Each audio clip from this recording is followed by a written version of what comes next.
آج کل نا میرے اوپر فیس بک پہ یوٹیوب پہ پیسے کمانے کا الزام بہت لگ رہا ہے, اتنے کروڑوں روپے کما رہے ہیں, اتنے کروڑوں روپے کما رہے ہیں. میں کبھی کوشش کرتا ہوں اپنی تعریفیں نہ کروں میں بیٹھ کے, لیکن بعض لوگ الزامات لگاتے ہیں تو پھر اس کی نفی میں تعریف کرنی پڑتی ہے اپنی, تو یہ اللہ تعالیٰ کروا دیتا ہے جبرن قہرن. وہ گن پوائنٹ پہ لوگ کہہ رہے ہیں کہ آپ اپنے بارے میں وضاحت کریں.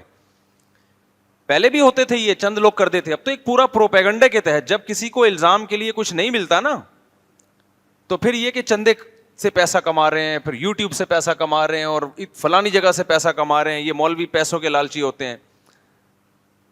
تو اس لیے میں 2-3 جملوں میں ایک وضاحت کر دوں کہ میں اس وقت الحمدللہ جتنا پیسہ کما سکتا ہوں نا, آپ کے خواب میں بھی آپ اس کا تصور نہیں کر سکتے, جتنا مجھے میرے پاس کمانے کی ابھی اس شہرت کے بعد جو طاقت ہے, پھر بھی نہیں کما رہا. سمجھ رہے ہو؟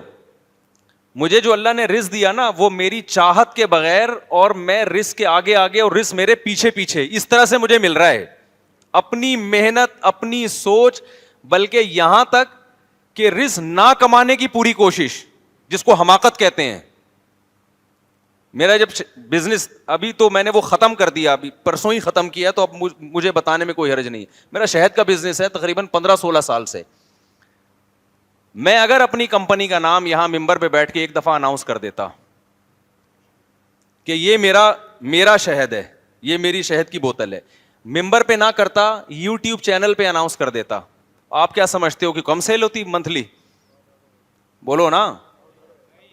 15 سال سے, اب میں نے ختم کر دیا تو اب میں اناؤنس کر رہا ہوں. ختم کیوں کیا وہ بچاؤں گا وجہ میں, چل نہیں رہا. جن کو بھی میں نے دیا انہوں نے کہا اس پہ آپ اپنا نام ڈالو کہ مفتی طارق مسعود صاحب کا شہد ہے. میں نے کہا میں اپنے نام کا منجن بولو نہیں بیچوں گا. 15 سال سے مجھے لوگ کہہ رہے ہیں کہ آپ اس پہ اپنا فون نمبر ڈال دو. ایک دفعہ اسٹیکر چھپے تو اس پہ میرا فون نمبر ڈال دیا کہ تاکہ لوگوں کو یقین آئے مفتی صاحب کا شہد ہے. میں نے وہ سارے اسٹیکر جلوائے ہیں, ضائع کروائے ہیں کہ میں نے کہا اگر یہ شہد کا کام میں پہلے کر رہا ہوتا نا, اور پھر مشہور ہو جاتا, کوئی مسئلہ نہیں ہے. پہلے کر رہا ہوتا اپنے نام سے, پھر بعد میں میرا نام بے شک مشہور ہو جاتا, لیکن یہ تو میں بہت پہلے سے کر رہا ہوں. نام اب میرا مشہور ہوا دین کی وجہ سے. اب میں اگر اس کے نام کا میں لیبل لگا کے شہد بیچوں گا تو شہرت دین کے ذریعے ہوئی ہے, اور وہ شہرت پیسہ کمانے کا ذریعہ بنے گی. یہ جائز ہے مگر غیر اخلاقی ہے. مجھے یہ کام غیر اخلاقی لگتا ہے. میں کروڑوں روپے چھاپ سکتا ہوں. آپ کہہ سکتے ہیں ممبر پہ اعلان نہ کرتا, میں ایک الگ شارٹ کلپ بنا دیتا, اپنے چینل پہ ڈال دیتا, یہ میرا شہد ہے اور یہ ایک دم بالکل خالص شہد ہے, تو جو حضرات خریدنا چاہیں اس نمبر پہ رابطہ کریں. اس میں کتنا ٹائم لگتا ہے بولو نا, 2 منٹ لگتے ہیں. مجھے شرم آ رہی ہوتی کسی بندے کو کھڑا کر دیتا کہ یار یہ کھڑے ہو جاؤ اور لوگوں کو بتا دو یہ مفتی طارق مسعود صاحب کی کمپنی ہے اور یہ ان کا شہد ہے. دنا دن بکنا شروع ہوتا. وہ ہمیں اللہ نے پیسہ کمانے کے ذرائع, جو لوگ ہم پہ اعتراض کر رہے ہیں نا کہ یہ مولوی لوگ لالچی ہوتے ہیں, ہمارے پاس جو وسائل اور ذرائع اس وقت ہے نا وہ آپ کی سوچ سے بھی بہت زیادہ ہیں. اس سے بھی آگے کی بات سنیں. مجھے تو خدا کی قسم ڈر لگ رہا ہے یہ الفاظ کہتے ہوئے کہ اللہ کہے گا بیٹھ کے یہاں اپنی تعریفیں کر رہا ہے, لیکن مجبور کرتے ہیں لوگ اپنے بارے میں بتانے پر, کیونکہ ہماری بدنامی نہیں ہو رہی. سب علماء کی پر انگلیاں اٹھاتے ہیں لوگ, ابے یہ دوسروں کے لیے اصول کچھ اور, اپنے لیے اصول کچھ اور, یہ چندے کرتے ہیں اور نوٹ چھاپتے ہیں اور پیسے کماتے ہیں.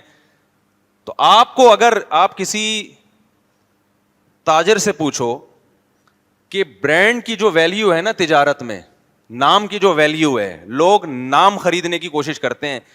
میرے پاس آج سے نہیں کئی سالوں سے تاجر لوگ آئے ہیں جن کے کروڑوں کے بزنس ہیں کہ مفتی صاحب صرف اپنا نام استعمال کرنے دے دو, آپ کا اتنا شیئر اور اتنا % پروفٹ آپ کو گھر بیٹھے ملے گا. مجھے کیا جا رہا تھا کہ میں ان کو بول دوں ٹی ڈاٹ استعمال, یہاں تک کہا کہ ہم ٹی ڈاٹ کے نام سے کمپنی بنائیں گے. نہیں, یہ بات میرا خیال ہے سمجھ میں, کہ صرف نام استعمال کرنے دیں, MTM نام استعمال کرنے دیں, مفتی طارق مسعود, یہ نام آپ ہمیں استعمال کرنے دیں. تو میں نے کہا کیا ہوگا, کہہ رہے ہیں سارا کام. میں نے کہا بھائی میرے پاس تو بزنس کا ٹائم نہیں. کہہ رہے نہیں, سارا کام ہمارا ہوگا, 50% آپ کو ملے گا گھر بیٹھے. تو یہ کوئی گولے گنڈے والے نہیں آئے ہیں, ٹھیک ہے نا, یہ وہ لوگ ہیں جن کے کروڑوں کے بزنس ہیں. تو میں بیٹھے بیٹھے کروڑ پتی ہو جاتا کہ نہیں ہو جاتا؟